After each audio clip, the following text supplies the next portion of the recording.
here's the key to it, to me, that made it noteworthy. We all had dreams that were nightmares. That alone is enough. But we all had nightmares that were set exactly where we were sleeping. And not only that, but we had nightmares that were set in the same room, except for Mary's, which took place underneath the cabin. And that's what astounded me. I've left out a lot of detail, I'm certain. But when we got home, I called my sister-in-law and said, Ann, we've had this astounding, weird thing, and we're going to do a web search to see if we can find anything about this, because this place, North Bend, is something odd has happened here, and we're concerned.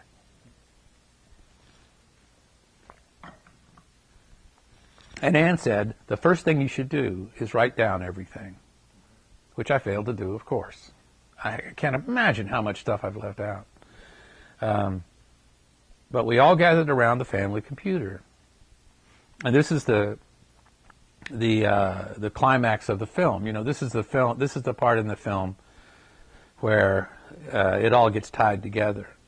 And I did a Google search with everyone peering over my shoulder, North Bend State Park ghost. And I hit enter, and I came up with a page from the North Bend, West Virginia State Park. And on the front page, the first page, was all the stuff you can do at the park. One of the things you can do at the park is have a ranger tell the story of the ghost of the Silver Run. And the ghost of the Silver Run is a woman with long raven hair who appears in the park during the full moon every August.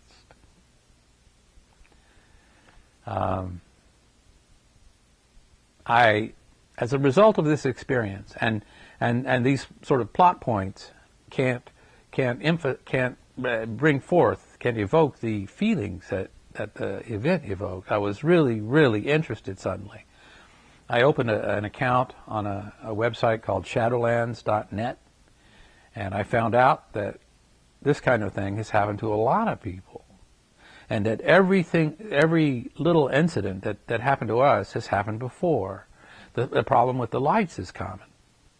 The problem with waking sort of unintended thoughts, the blood on the wall, is common.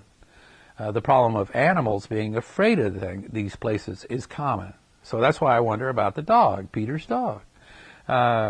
The general trend of the people I talk to on this website, I mean, I can't believe it. I registered with this hauntings website, which turns out to have 100,000 members. This is a widespread phenomenon. I had no idea. But the people who are most sensitive to this are children, or else adults who are asleep, because our higher brain functions are shut down, and we're on our sort of unconscious minds. We're in a different space without the disciplinary superego intervening and all that crap. But people have experienced this time and time again, and that's what happened to us. It entered us through the dream state. Zoe, who was a young and hypersensitive kid, recognized it first when she said, "This place is haunted. This place is haunted. I'm not kidding. I'm not kidding."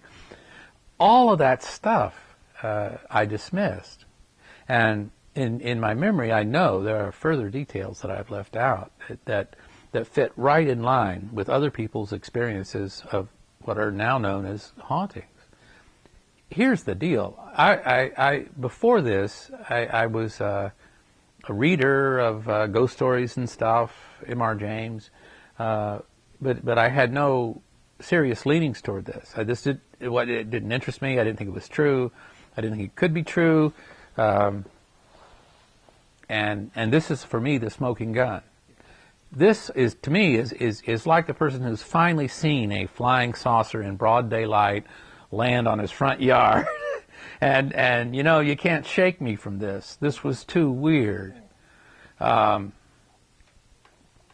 of the last elements of it was, and this is the sort of epilogue if this were a film, as I feel like it in my memory now. This is a ghost story, a filmed ghost story. As we were unpacking, I found that piece of the tree that had been blown apart by the lightning. And I took that, and I was going to burn it, but I was afraid to burn it. And so I put it in our trash. And so, by God, this piece of wood is now in some landfill up in Boone County, Missouri, USA. There's some other stuff, though. One of the things that occurred to me was after we found the ghost of the Silver Run, the Silver Run is an old railroad line, railroad trail, what's the word there, railroad bed, like the MKT trail. Well, the trail runs right through the park. And we had gone biking on that trail with the kids for miles. And there's a tunnel there called Tunnel 19.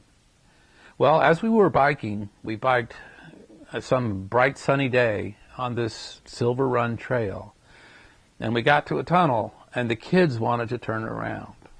But see, I don't know if it was Tunnel 19, but it was beautiful because we rode through several tunnels along the Silver Run, and these are old railway tunnels, and you know how it is to riding a bike, and particularly when you're with 4 kids, it's just a blast, and you come out into the bright sunlight, and everybody explodes. And but we got it to this last tunnel, and the kids wanted to turn around.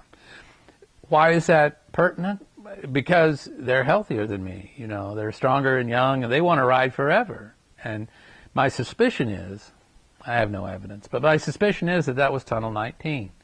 Because Tunnel 19 is where the ghost of the Silver Run makes her appearance. This woman with long, long hair, long raven hair.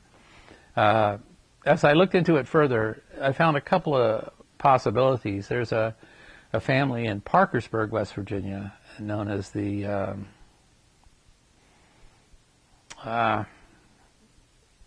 it'll come to me. But there was a family there that Nagerhansitz. It's a German name. It's an early American family known to Aaron Burr. Their family reputation was spoiled by the fact that Hanner Gassett, whatever, was associated with Aaron Burr. And anyway, Margaret, the wife, had 2 children. One, an infant that died in childbirth, died in infancy. Sorry, but the other was a teenage boy that she claims walked into the woods and never came back. Well, this is probably about 2 or 3 miles from where we were. The Silver Run is closer.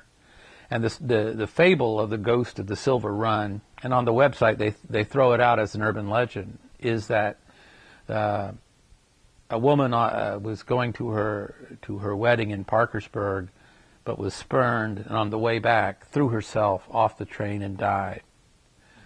You can look this up yourself. You can Google it, and you'll find that she crawled some 50, 60 yards before dying. And 50, 60 yards would fit where our cabin was in relation to the Silver Run. I don't know. One of the spookiest things that got me at the end of this all was it was really, really festering in my mind. I was thinking about this a lot. It's a smoking gun to me. It's not going to be a smoking gun to others unless they've had a similar experience. And that's where Shadowlands.net, I'm not advertising this website, but it's a community, it's a clearinghouse for people who've had experiences like this.